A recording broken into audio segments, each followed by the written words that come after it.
What's up, ladies and gentlemen? Welcome back to another video, and today I'm going to be reviewing the list that I have compiled of the 10 best defenders in NBA 2K Mobile.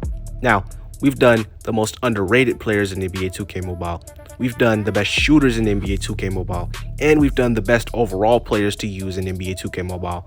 Great video, by the way. All of them are great videos in their own right. You should go watch each and every one of them. They'll give you a great understanding of the best players to use in NBA 2K Mobile, the most underrated players, and the best shooters to make your team that much more overpowered to use, and not only head-to-head, but all of the events and rewind mode. But there's only one video that I haven't made, and that is the 10 best defenders in NBA 2K Mobile. That ends today. I have compiled a list of the 10 best defenders in NBA 2K Mobile, and we're going to be reviewing that list. I'm not going to waste much any more of your time. Without further ado, this is the list of the 10 best defenders in NBA 2K Mobile. Let's get it.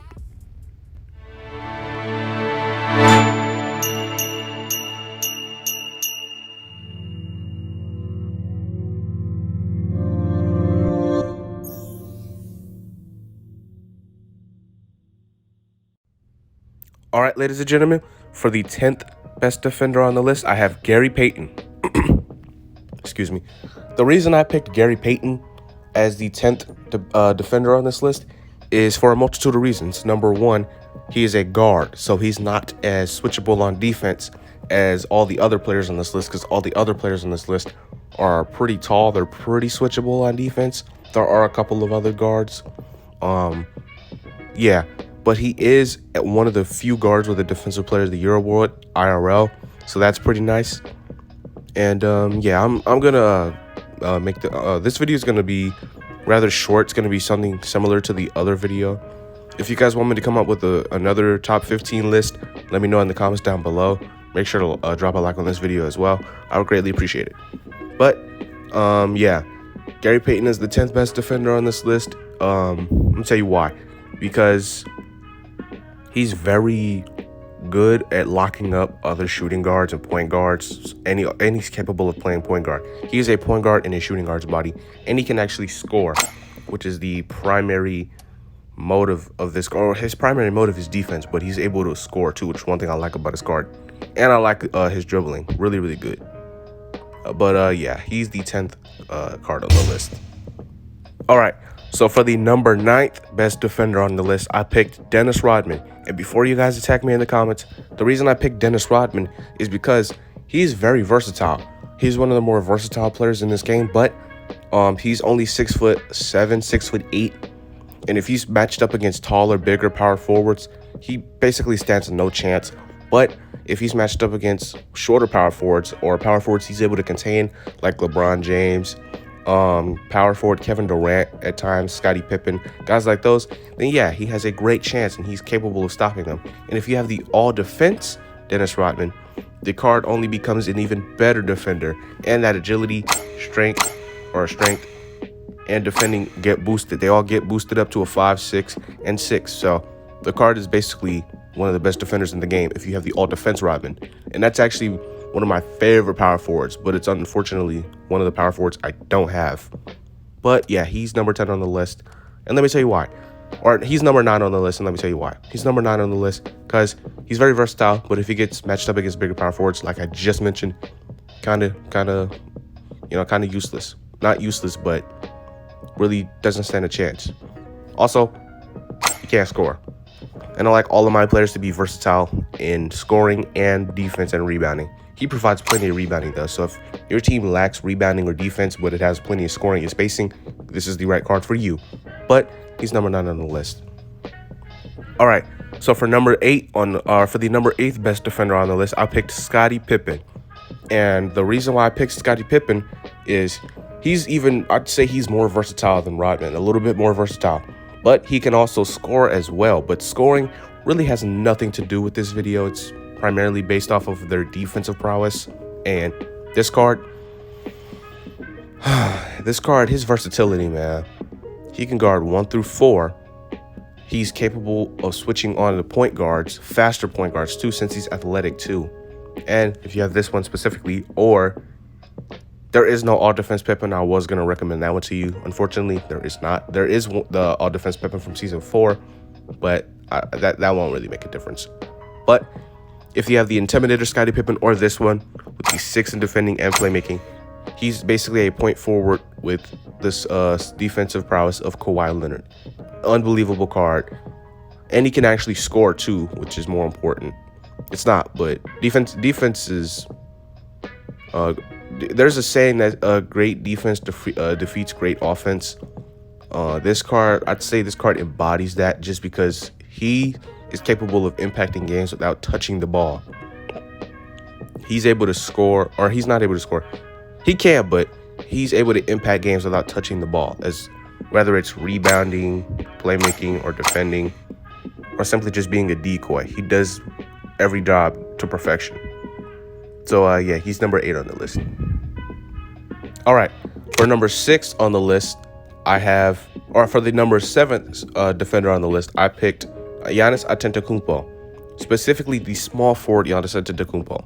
And the reason I picked the small forward Giannis Antetokounmpo over the power forward and center Giannis is because this card, I think he's a little bit, or this card is probably one of the most versatile cards in the game as far as defense.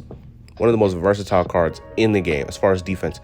And if you put him at small forward, I'd say he's probably even better at that role, because he's able to guard Kevin Durant, LeBron James, but he's also capable of switching back on to bigger forwards like Chet Holmgren, sometimes Wembanyama at power forward, and Kevin Garnett. So he's able to, and he's also able to pass and score like a guard. So he's basically a point forward again. I honestly prefer him. I wouldn't prefer him over Pippen necessarily, but if you need somebody who's bigger, as versatile, I'd go with Giannis. But it's honestly your guys' choice of who you would rather have at that 3 spot. But preferably, in my opinion, I prefer either one. I don't mind picking either one. But yeah, he's number 7 on the list. All right. So for the number 6th spot on the list, I picked Kevin Garnett. And this card is a beast. Let me tell you. Okay. So first of all, honestly, he has probably one of the most versatile seasons by anybody ever. 24 points, 14 boards, 5 assists, 1.5 steals, 2.2 blocks. It doesn't get any more versatile than that. This is 04. This is his MVP here too. So it just doesn't get any more versatile than that. In my opinion, he should have a 5 in agility though. Playmaking, it can stay at a 4, but his agility should be at a 5, because prime Kevin Garnett was able to move, run the floor like a guard at 7 feet. Also, his mid-range game is unbelievable, but that has nothing to do with this. This video is primarily based off of defense. So let's talk about that. This card is one of the most versatile power forwards in the game. I'd say honestly, his versatility is very comparable to Giannis. You just have to boost his agility and playmaking. But if you boost those 2 stats, this card's versatility is something just unbelievable. He's able to guard Chet Holmgren, Wilt, Embiid, Shaq down low, but he's also able to switch on the guards for short bursts of time. So if you have this card, definitely boost that playmaking and agility to make him as versatile as he could possibly be, because Kevin Garnett is a beast in this game. And if you have the I think it's hold on, let me show you guys the card. If you have the big ticket Kevin Garnett, then the card becomes far more versatile, because he has a 6 in defending and a 6 in rebounding. So he's able to pull down rebounds. And if you boost that 3-point shot, he can also shoot threes. Like, overall, there's really not much this card cannot do. And that's why he's number 6 on this list. All right, ladies and gentlemen, we are getting to the end. And after I complete this, after I do a review on the number 5th best defender, which is this Kawhi Leonard, I'm then going to get into the honorable mentions. And then we will get into the last 4. And then that will be the video. So for the number 5th best defender on the list, I picked Kawhi Leonard, and we are in the top 5 now. This is where it starts to get good. So Kawhi Leonard, to me, is one of the best defenders at the small forward position in this game. He's capable of guarding Giannis, small forward Kevin Garnett, Tatum, LeBron, Kevin Durant. He can also switch on to Steph Curry, Kyrie Irving. Like, it doesn't get any better than this as far as defensive prowess. And if you have this one specifically with a 6 in 3-point shot, 6 in mid-range shooting, and a 5 in playmaking, he becomes even better because Kawhi Leonard, he only has a 4 in playmaking, so he's kind of slow without the ball, which is really irritating because he's really athletic, so I don't know why he's so slow. That playmaking stuff should be really, honestly, just reworked because it makes no sense. How are slower guys with a 5 in playmaking like Luka and Jokic fast, but more athletic guys like like Kawhi, Anthony Edwards, Kobe Bryant, and Paul George, why are they so slow? It honestly just makes no sense. It should be completely reworked. But for right now, this will have to do. Yeah, 2 Defensive Player of the Year awards. I think it was 2014 and 2015, if I'm not mistaken. Unbelievable card. If you have him, definitely give him a good build. And yeah, he's top 5 on my list. And without further ado, let's get into the honorable mentions. All right. So this is the hard part. The hard part is accepting the fact that everybody can't make this list. There's only 10 selections. So for my 10th, or for my first of 4 honorable mentions, I picked Sidney Moncrief. And the reason I picked Sidney Moncrief is because this card also has 2 Defensive Player of the Year awards. But this card was capable of scoring too. He was a beast back in the day. He was a beast in his prime. If you're an old head, you know who this is. I know who this is, but I'm not an old head. I'm young as heck. But that's irrelevant. This card is one of my first honorable mentions. Card is a defensive beast, and if you have the all defensive or the intimidator Sidney Moncrief, the card is even more overpowered. But yeah, he's honorable mention number 1. Honorable mention number 2 goes to Draymond Green, and I picked Draymond Green for the second honorable mention. Is the reason I picked him for the second honorable mention is because he's pretty versatile, but he's very undersized. Only 6'6" at the power forward spot. He's even smaller than Dennis Rodman, so he has to take the honorable mentions list, or he has to take a spot on this list. He just missed the other list. If Rodman wasn't as tall as he was, that yeah, he would probably take Rodman's spot. But Rodman has a 6 in rebounding as opposed to only a 4 in rebounding for Draymond. But this card is another point forward who plays the power forward spot like a point guard, and he's even capable of playing center. But don't let that fool you. Okay, he's undersized, but he's able to block shots. He's able to acquire steals, and he's able to lock up taller players like Giannis, Kevin Garnett, and Embiid. So don't let don't let the size fool you. He's pretty good on defense, if I do say so myself. But he's the second honorable mentions. Yeah. All right. For the third honorable mention, I picked Alonzo Mourning, and the reason I picked Alonzo Mourning is for the same reason I picked Draymond. They're both undersized. He is 6'9", playing center. So if you're matched up against taller centers, which you will most likely be, it's 9 times out of 10 you're going to get matched up against the smaller center because everybody's running Wembanyama, Chet Holmgren, guys like those in head-to-head matches. So it's you kind of have to have a tall center unless your center is Jokic or Giannis. That's the only time you could really get away with it. But you have to have a big power forward to back him up, though. So yeah, this card, if you're matched up against taller centers, I wouldn't really say he stands no chance. He does get rebounds and stuff like that, but he's pretty athletic. If you have this version of him or this version, he's pretty athletic, I guess, but his playmaking is too low for me. Not very quick with the ball. But if you're playing defense, you don't really need the ball unless you draw offensive fouls or stuff like that. But that's kind of irrelevant. He does have a 6 in strength. He can get rebounds. But yeah, this card, if he's matched up against taller centers, I don't really think he's going to do his absolute best. But yeah, no, that doesn't take away from his defensive prowess, okay? Unbelievable shot blocker. Sometimes he'll get shot blockers. Sometimes he'll get blocks on some of the most athletic dunkers this game has ever seen. So yeah, don't let that underestimate you. This card is still a very good defender, a very good shot blocker. But yeah, he's the third honorable mention. All right, so for the fourth and final honorable mention, this may be a tough one, but I picked Jaren Jackson Jr. This card is an unbelievable defender, but his inconsistency is just too much for me, man. And this is a tough one too, because this is one of my favorite power forwards currently. I really like Jaren Jackson Jr.'s defense. 2023 Defensive Player of the Year, I believe. 3 blocks per game. Just unbelievable shot blocker. But man, his 4 in rebounding, and agility just kills it, man. If his rebounding and agility were both higher, or if his rebounding was just higher, he'd be higher on this list. Nonetheless, though, great defender. I definitely recommend using him. And as a matter of fact, that one on playmaking also just messed everything up, bro. Because I need him to be fast with and without the ball. But if you have a Jaren Jackson Jr. and a good build to pair him up with, then definitely go for this. Definitely use this card. This card is built for head-to-head matches. He can guard the bigger power forwards like Kevin Garnett, Giannis, Chet Holmgren. He can even block bigger centers like Wemby, sometimes Manute Bol, I guess. I've done it before, but yeah.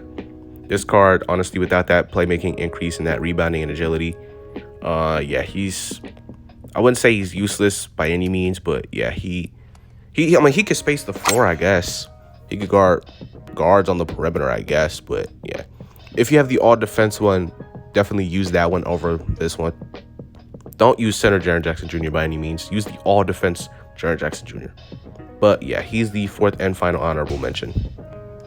All right, ladies and gentlemen, for the fourth best defender in NBA 2K Mobile, I picked Tony Allen. And the reason I picked Tony Allen is because this card's defense is just insane, bro. He's able to guard Stephen Curry, Michael Jordan, Kobe Bryant, guys like that. So if you're talking about like an all defensive specialist but no bag offensively, this card embodies that. But this card, he actually has a bag offensively. He's got a decent handle. He can also shoot threes. They were honestly really, really nice when they gave him these kind of stat increases, because Tony Allen IRL, he cannot score at all. His livelihood depended on his outstanding defense. So yeah, none of that takes away from the fact that he is one of the best defenders in the game. So if you have a Tony Allen card, definitely build him outright and definitely make him a good shooter and whatnot, because he'll be really, really beneficial to your team. He's able to guard Kyrie, Curry. He's able to guard all the quick, flashy ball handlers like Harden, Kyrie, Curry, and LaMelo Ball. So yeah, he's really good. Just give him a good build and he'll do you justice. All right, ladies and gentlemen, for the third spot on the list, this may be a little controversial, but for the third best defender on the list, I picked Michael Jordan. This one specifically, if this specific Michael Jordan was not in the game, then Michael Jordan would probably not be on this list, or he would be way lower on this list. He'd probably be 7 or 8 on this list. But because this specific Michael Jordan is in the game, I picked this one. And that's primarily because his defense is maxed. His agility is also maxed. Layups and dunks is maxed. If you have this specific Michael Jordan, he's one of the best defending shooting guards in the game. He's one of the best defenders playing the 2-guard spot. To be honest, I wish this card was a point guard. That is the only bad thing that I have to say about this card. And that's not even a bad thing. That's just something I wish 2K would have did. But this card is perfect in every aspect. Literally, I'm not joking. I'm not even exaggerating. This card is perfect at everything. Just like the old heads describe him. This card is perfect at everything. Literally everything. This is one of the very few cards that does not even need a build to be one of the best in the game. Michael Jordan cards are insane. And let's talk about his defense. I love the way he accumulates steals. He always has the correct hand in the passing lane. He loves to gamble on steals too. The gamble 7 times out of 10, the gamble will pay off. If you have this card, bro, never, ever let him out of your collection. Don't ever even think about that. You must live under a rock if you even consider doing that. But yeah, he's third on my list. All right, so for the second best defender in NBA 2K Mobile, I picked Hakeem Olajuwon. And there was a multitude of centers I could have picked over Hakeem, like Manute Bol, Yao Ming, Rudy Gobert. But I decided to stick with Hakeem Olajuwon just because his defensive versatility at the center position is insane. And I actually recommend the all-defense Hakeem Olajuwon over any other Hakeem Olajuwon, with the exception of the triple doubles Hakeem Olajuwon from season 5, though. You have to go all the way back to season 5, where you have to already have the card, because there's really no chance to get him now. But yeah, if you have either one of those cards, bro, his defense just increases, bro. Because he's already a good defender. He has 2 Defensive Player of the Year awards. Like, bro, he's one of just 2 players in NBA history to win Defensive Player of the Year and MVP in the same season. I believe he did this in '94. So it's just that to me just shows his versatility on offense and defense. And his defense was so good and his offense was so good. It's honestly just hard to answer. Like, is he better offensively or defensively? That question to me is really, really hard to answer because he has over 27,000 points and like, bro, it's just you literally can't do anything with this card, bro. Like, it just makes absolutely no sense. But yeah, he's number 2 on my list. And before we get to number 1, make sure to like, subscribe, comment, and turn on my post notifications so you don't miss another video that I upload. It costs you nothing, and I like to have fun, and I want to share this experience with you guys. So yeah, make sure to like, subscribe, and comment. It's free. All right, so for the best defender in NBA 2K Mobile, Hakeem Olajuwon would have been number 1 on this list if this man right here was not even in the game, okay? Victor Wembanyama cards are so versatile on defense, and they are such good rim protectors. I prefer this one or this one. I'm not gonna lie, this one looks like it glitched out a little bit. But yeah, either one of these will get the job done. Max defense and a 5 in agility at 7'4" with an 8-foot wingspan. Enough said. You can also boost his strength and playmaking. As a matter of fact, I actually prefer this one since he does have that strength increase. But either one can get the job done. It really does not matter. And I actually have this one. I don't have this one. Doesn't really matter, though. Victor Wembanyama cards are so elite on defense. They can switch on the guards. They can switch on to like, there's really not that many bigs that are bigger than him in this game. There's only a handful. Manute Bol, Yao Ming, George Mearson. But that's really it. There's like really nobody else to compare him to, because nobody else has this level of shot blocking prowess. Only other person comparable is maybe Hakeem and Manute Bol, but still they aren't as fast as him without the ball. Or Hakeem is, but he's not as tall. So like, it's kind of a no-brainer. And this card can shoot threes. He's a better shooter than all of them. So if you give him if you just boost his playmaking and strength, that's really all you need on this card. This is another card that doesn't really need the best build to be effective. Just 3 simple stat increases and you're good to go. But yeah, he's number 1 on my list, and I'm going to conclude it there, ladies and gentlemen. All right, ladies and gentlemen, that will conclude today's episode. But before I end the video, make sure to like, subscribe, comment, and turn on my post notifications so you don't miss another video that I upload. It's free. I like to have fun making these videos, and I want to share this experience with you guys as well. I want you to give me your honest opinion and reaction to these videos. So let me know in the comments. How did I do on this list as well? Let me know. Did I do a good job making this list? Did I do a bad job? Is there somebody that I could have substituted? Is there somebody that I could have just taken off the list entirely? Is there somebody that I could have added to the honorable mentions list? Let me know in the comments down below. I'm all ears. But it's been your boy Hoop Slasher X, and I'm out.